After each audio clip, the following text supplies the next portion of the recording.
Carlos and Jannik unbeatable? At the moment, yes. What about the future? New video here. Today in this video, we're going to continue to explore who are the potential young players who will be able to compete with Jannik and Carlos in the future. At the moment, clearly there is Carlos, Jannik above everybody. Just look at the results.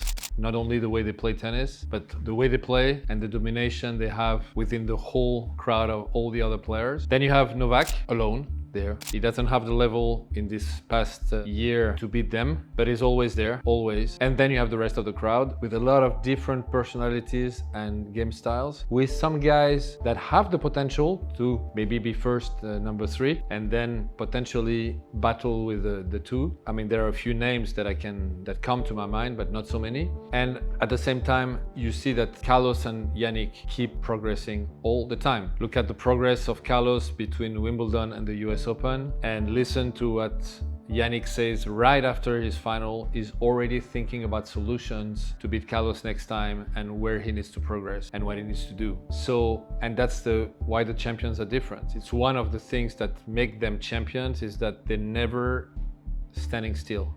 Like riding a bike, if you stand still, you fall.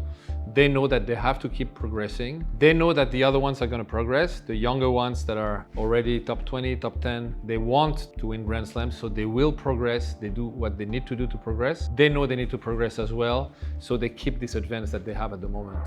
That's clearly spectacular that 2 years ago, Novak is on the top of the world. Of course, he's the greatest of all time, and then it will remain until maybe one day someone proves him wrong. But he was the best player in the world by far. He was winning 3 Grand Slams out of 4, playing the final of the 4th. He was the guy. And he was saying, 36 is the new 26. Like, my body's in perfect shape and I have no issues there. And today, he's saying exactly the opposite, 2 years later. And actually, it happened even in a few months, because from there, being on the top of the world, a few months later, he starts to lose against those 2 guys, Jannik and Carlos. And now what is he saying? He's saying, my body is not strong enough to fight those 2 guys in Grand Slams in 5 sets. And we've seen it, half injured, maybe in Roland Garros, Wimbledon, half injured or injured. And then he feels very tired after only 2 sets against Carlos at the US Open. You know, I lost 3 out of 4 slams in semis against these guys, so they're just too good, you know, playing on a really high level. Fortunately, I ran out of gas after the 2nd set. I think I had enough energy to battle him and to keep up with his rhythm for 2 sets. He's coming from my body's perfect to my body's weak compared to those 2 guys because of the age. I mean, I don't know if it's the case or not, but what I feel is that he believes it. And just the fact that he believes that is already, I would say, so different from the way he was thinking before. Before, he was clearly not at the level of the 2 others, which were Roger and Rafa, when he was a bit younger. But he was saying, I'm going to be better than them. And now he's saying, they're better than me in 5 sets. With my body, he didn't say it that way, but clearly meant I have no chance. Not, I have to figure it out, I have to find solutions, but I think the door is closed now. So, you know, it's his number 1 strength all his career was that he never took no for an answer. And when everybody was saying you have no chance, he was saying, I'm gonna make it, because he was believing it deep inside. And I feel probably because he achieved everything he wanted to achieve in his career, he doesn't have that anymore. And because he doesn't have it anymore, the body breaks. The body shows signs of weaknesses that he was not showing before. Remember when he was young, a few times during matches, he was showing weakness, physical weakness, injury, and some people were saying, oh, he's faking it. He was finding ways to win like this. He never thought, okay, I have a problem. He always thought, I will find solutions. And he started this gluten-free diet, and he solved all these physical issues and ended up being the greatest of all time. So I see more a change of mindset that has consequences on his physical than a change of physical, because he started to lose against them literally 3 months at the Australian Open after playing one of the best seasons of his career with, again, 3 Grand Slam titles and 1 final. And the big question is, how long is he going to stay on tour with the feeling that he cannot beat the 2 other guys? And he's going to keep losing in semifinals of Grand Slams. I don't think he's going to play long like that. I think, first of all, again, he achieved everything he could dream of in his career. Became the greatest of all times in an era which everybody said was the toughest era in the history with Roger and Rafa, not to name Andy Murray and others, by the way. He achieved everything. So I feel that something broke the motivation, the drive that made him as the greatest of all times is not here anymore, and he kind of accepts the domination of Jannik and Carlos. How long is he going to stay in that position? I don't think long. I think he still likes to be there because I think he probably wants to find a great connection with the fans, which he starts to have. It was difficult while Rafa and Roger were at the top because they had such a strong connection that it was depriving him from having that position and that connection. But I think now, even though Carlos and Jannik are really loved, I think that people realize what he has achieved, start to know him better. He shows also more of himself, and I think he starts to have a great connection with the fans, and I think I feel, I can be wrong, but I feel that's one of the reasons why he's still here, because definitely the drive doesn't look like what it was before. It's a different drive, but it's not a drive that brings the results that he could have before. It's a different drive, and it makes sense, and I understand, but it's not producing the results he used to have. I don't think the record of 109 tournaments that Jimmy Connors has, he has 100, is something that bothers him at all. I think when you are the ones who holds the more Grand Slam titles, the more number of weeks at number one, the more Masters 1000, there will always be a record you don't have, but what was very important for him was to be recognized as the greatest, as there was this battle, and the objective figure that makes someone the greatest is the number of Grand Slams. And this he beat. On top of it, number of weeks at number one spot, and on top of it, all the titles, including the gold medal at the Olympic Games, number of Masters 1000. What else do you need to prove you're the greatest? You don't need anything. So he's the greatest. I don't think it's something that anyone non-emotional can discuss. He is, and that's enough for him. Yeah, a part of Jannik, Carlos, Novak, the struggle of the moment of Sasha Zverev is something we have to talk about also, because it's been the solid number 3 now for a while, and we feel that Novak is still above with the results in Grand Slams. I mean, Novak is playing only Grand Slams with focus, so this is what counts. And the early exit of Sasha, searching help from Toni Nadal, not getting the results straight away, which doesn't mean that he won't get it in the future. Maybe he will, but it shows that he's looking for solutions because he really wants to win a slam. Now it's more difficult with Jannik and Carlos at the top of the game, so there are less options, and he knows he needs to make progress. Otherwise, it's not going to happen. In today's world, in today's tennis, you need to have 3 strengths: forehand, backhand, serve. If you don't have forehand, backhand, and serve as strength, you're in trouble, because people are going to go where you don't have strengths, even if it's not a weakness, as long as you deliver the ball so they can punch you. Or you will have to get out of this diagonal, get out of it, because you know you're going to lose the point there, or you're going to play short and expose yourself. You have to get out of it, and when you get out of it, you expose yourself. So he will need to have his backhand as a strength if he wants to potentially beat Carlos or Jannik. So you guys ask me who I see as a potential rival to Carlos and Jannik in the future. They will need to have great forehand, great backhand, great serve, great movements, great mindset. It's a lot. Who has that?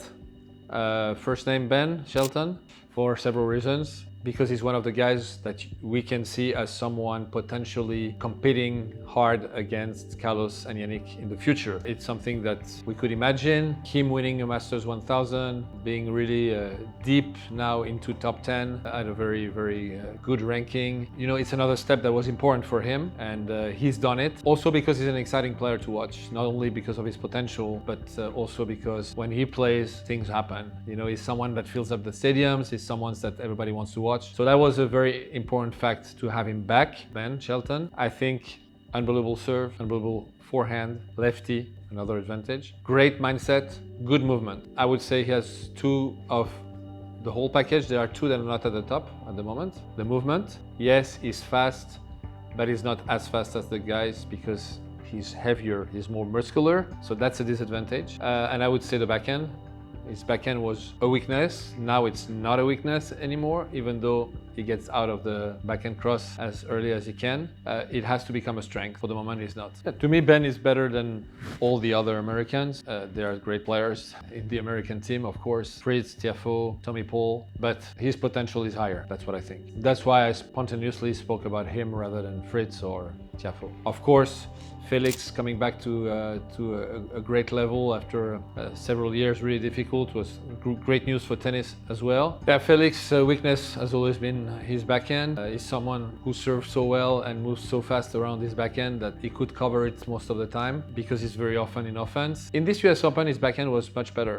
So he probably spent a lot of time working on it. The danger for players like that is to spend too much time on the backhand and not enough on his strength, which are the serve and the forehand and his movement. But apparently he did spend enough time on the other shots because not only he was able to hit many more backhands in play and good backhands, but also he kept moving around it really fast, using his forehand, using his serve, and did serve very well. So I mean, it's great news to have him back because I think he's a very exciting player to watch as well. To see Felix back is not only exciting, but raises questions about his potential now. A lot of people in the tennis world, seeing how much he struggled and for how long, thought, okay, now he's going to be a top 20 player for the rest of his career. He showed much more than that in this US Open. He showed he was able to compete at the highest level, reaching the semis. I think he definitely has his place in the top 5. He has it. Can win some tournaments, big ones also, but difficult at this moment to see him beat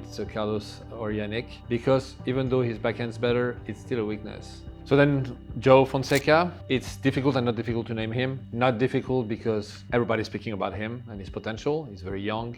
But difficult because he's still far in terms of ranking, and when he played better players, he got beaten quite easily, whether it was in Roland Garros or US Open. But does he have everything? Yeah, he has everything. He has no weakness, and I would say that both of his shots are really extremely strong. He serves well, he moves well, so he's a potential rival for them. And I feel he really, really wants it. So we have to be patient with Joe. How much? Well, he needs to pass the stages. I mean, he has to finish the season top 30 and next season top 10. And I think the next season after top 10, this is where he should really start to threaten Carlos and Jannik. We hear a lot of talks about Joe Fonseca being potentially a rival of Carlos and Jannik in the future. It's normal. He just turned 19 years old. His potential is huge. He's Brazilian, and it makes us feel that he really wants it and he has what it takes. Then you have Holger Rune, that I know very well, of course. The potential is still here. I think he has also what it takes in his game. Strong serve, huge forehand, huge backhand, unbelievable movement. He wants it so badly. So that's a great combo. For the moment, he still needs to solve some problems that he didn't solve until today, and that's the reason why his results are really up and down a lot. You know, he can win Barcelona beating Alcaraz in the final and lose early at the US Open or other tournaments. So he doesn't have the stability, and the consistency, whether it's in his game, in his results, or in his attitude, because that's also one of the things during the matches. Sometimes the emotion takes over and he loses his focus and he loses matches because of that. So he has things that he needs to solve. If he does, he's a really serious potential rival to Carlos and Jannik. Jack Draper is of course in the conversation, another lefty.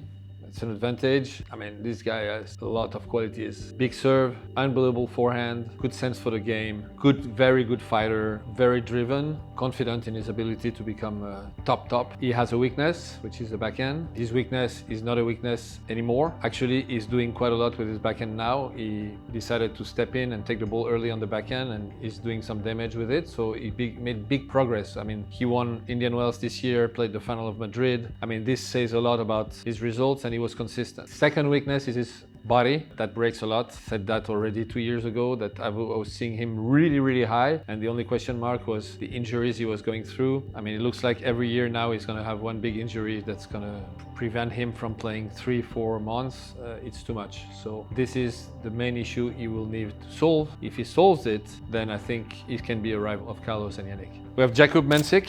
I mean, under the radar, just turned 20, won Miami beating Novak in the final. He has a very high ranking already. Is maybe not as impressive as others, maybe. So that's why people don't talk about him. But he's definitely a very complete player, powerful, huge serve, very good movement for his height. His weakness is the forehand. He improved.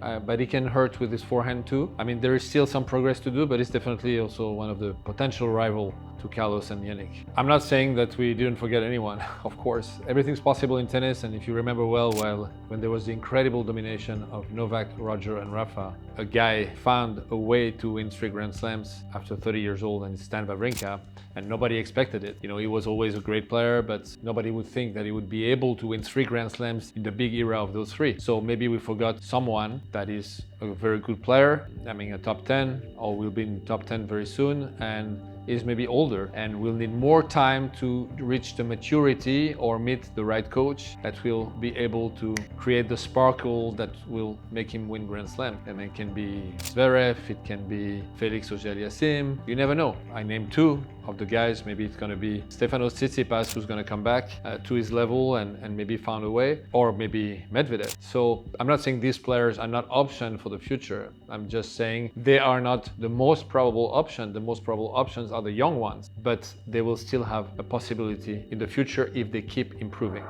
What is great with having Carlos and Jannik playing that type of tennis is that the 14, 15, 16 years old that are developing as future pros will have a great example. They will know exactly what to do. They will know that they can't afford to have a weakness. And more than that they have to have strength on both wings and on the serve and on the movement. So it will help them develop in a different way, which is great. As Carlos grew up watching Novak, Roger and Rafa, and those guys grew up watching Carlos and Jannik, who play the ultimate modern tennis.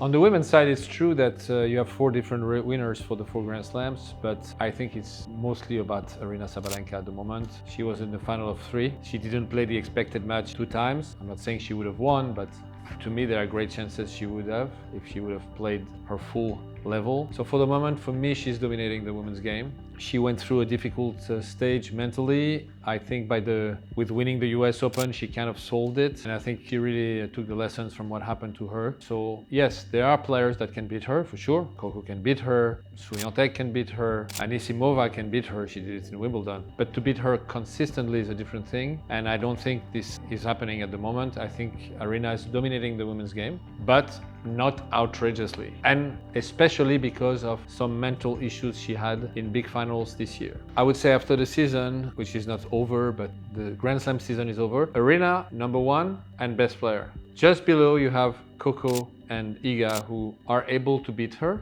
but she wins most of the time for the moment. And then you have a group that is really threatening the whole thing, which is a group in which there is now you have Amanda Anisimova, Naomi Osaka, maybe Madison Keys, and upcoming players. Now for the end of the season, there are a few things we need to really look at. Ability of Sabalenka to win 1 or 2 more titles, especially the big ones. I would like to see the confirmation of the level, the consistent level now of Amanda Anisimova and Naomi Osaka. I would like to see if Iga is able to beat Aryna in 1 or 2 big tournaments at the end of the season. And I want to see Coco back, because Coco showed incredible things in Roland Garros, but the US swing was really very disappointing for her in terms of level. She made a coach change.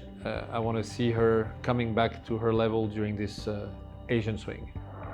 And that's why we love tennis so much, and we watch all the matches, because we want to get the progresses of everyone, where they stand, how much they believe, and how much someone is able to create within himself the player that can win Grand Slams.